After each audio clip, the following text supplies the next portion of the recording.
Hi everybody, it's Mr. Tom again. We're back to read our summer chapter book, Penguin Puzzle.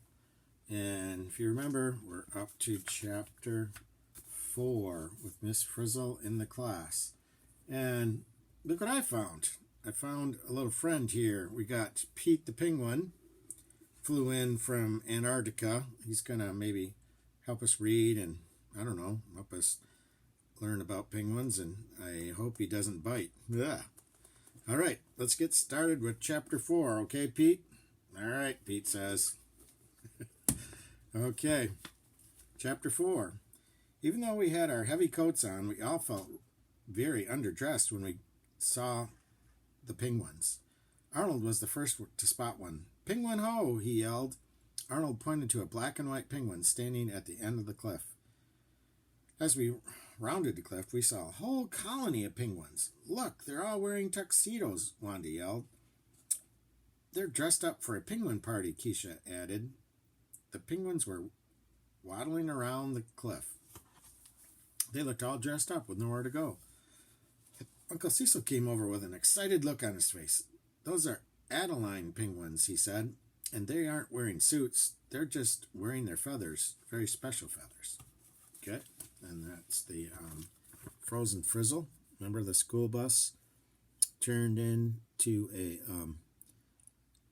boat after it turned into a jet. Okay.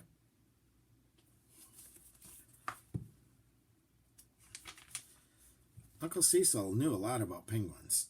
Adeline penguins have white shirt fronts and white rings around their eyes. There are about 2.5 million of them in Antarctica. They only weigh about 8.5 pounds. That's about the weight of a house cat. And they are 28 inches tall. So 28 inches, that's about up to your waist. So they're not that big.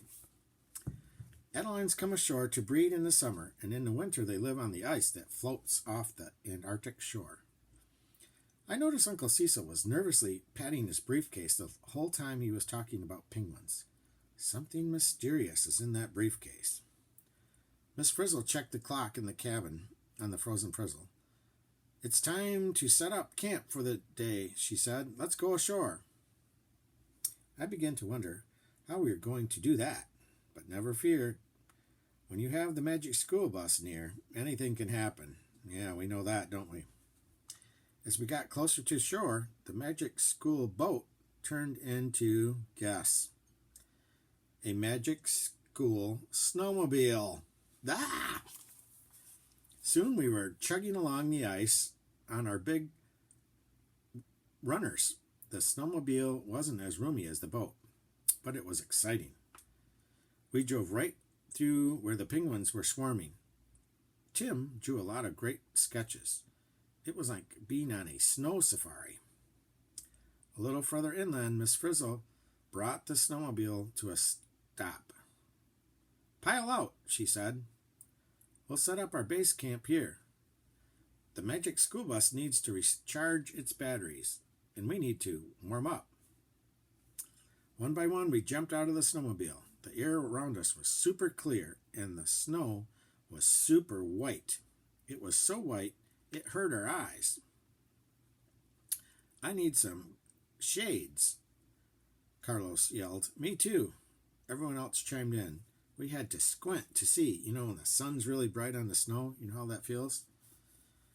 The snowmobile was equipped with everything we need. Miss Frizzle and Uncle Cecil passed out special sunglasses for all of us to wear. Then Dorothy Ann took some pictures of us posing in our Antarctic gear. And there's a picture of Dorothy Ann. You see she's got her warm parka on. There's her binoculars. She's got mittens on, a hat. She's all bundled up for the Antarctic.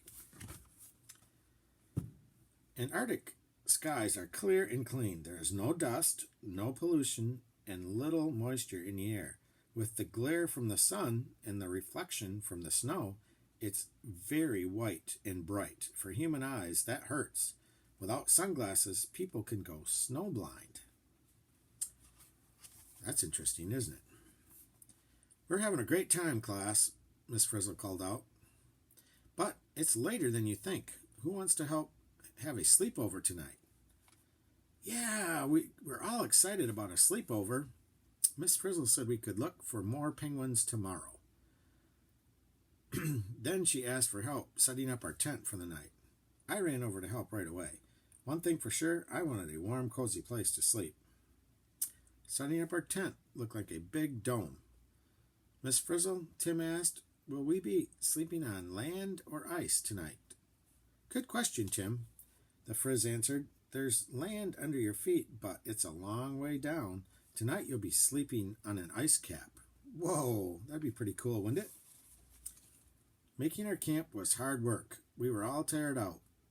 Arnold let out a big yawn. Then Wanda yawned. Soon we all caught the case of the yawns.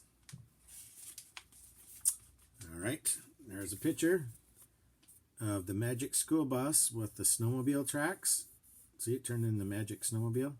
And they're all in their warm weather gear, their boots, their parkas, dressed very warm. And look, you can see they have their sunglasses on to help them with the snow, bright snow. Antarctica is a huge landmass, but almost the entire continent is covered by ice, even in the summer. Most of the ice is about a mile thick. That's pretty thick. In fact, the ice on top of Antarctica weighs so much it pushes the land underneath it below sea level. The ice cap is always growing. It has been growing over millions of years. Each year only a few inches of snow fall, but the snow rarely ever melts. When is it going to get dark? Carlos asked, rubbing his eyes. I think it's past my bedtime. Dorothy Ann whipped out her handy notebook and started to figure. Hold on a minute, Carlos, she said. I've got the answer.